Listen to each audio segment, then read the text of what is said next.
આજે તો મારો ભાઈબંધ મને ફોન કરીને કહે કે નિલેશ મારે ફર્નિચર લેવું છે, સોફા અને બેડ ને એવું બધું લેવાની ઈચ્છા થાય છે, એટલે તારી નજરમાં કઈક સારી જગ્યા તો હશે જ તે ફર્નિચર વાળાની. હાલ હવે મને ફટાફટ કહી જ દે.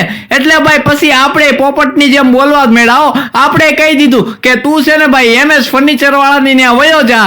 ત્યાં છે ને તને બધી જ વસ્તુ એકદમ અફોર્ડેબલ પ્રાઇસમાં જ મળી જશે. અને અફોર્ડેબલ પ્રાઇસમાં મળવાનું મેન કારણ એ કે આ લોકોનું પોતાનું જ મેન્યુફેક્ચર છે, બરોબર. અહીંયા છે ને મિત્રો ફર્નિચરમાં તમને સોફા, બેડ, કબાટ, ડાઇનિંગ ટેબલ જેવી તમામ વસ્તુ એકદમ જોરદાર, તમે આમ ખાલી પહેલી નજરમાં જોવો ને એટલે તમને આમ ગમી જ જાહે એવી મસ્ત મજાની વસ્તુ તમને મળે બોલો ફર્નિચરમાં. તો મારા ભાઈ હવે હું તમને શું કહું કે જો તમારા પણ ઘરે કોઈ પણ પ્રકારનું ફર્નિચર લેવાનું થાય, સોફા છે, બેડ છે, કબાટ છે કે પછી ડાઇનિંગ ટેબલ છે, XYZ, તો છે ને ફટાફટ MS ફર્નિચર વાળાની જ મુલાકાત લઈ લેજો. તમે છે ને મિત્રો કાયદેસર ફાયદામાં રહેવાનો છો. હાલો તો એડ્રેસ તમને પૂછે પહોંચી જજો. અને જો મિત્રો તમને મારો વિડીયો સારો લાગ્યો ને તો લાઈક બાઈક નહીં કરો ને તો હાલશે, પણ શેર જરૂર કરજો જેથી આવી જોરદાર માહિતી છે ને બધા લોકો સુધી પહોંચી શકે.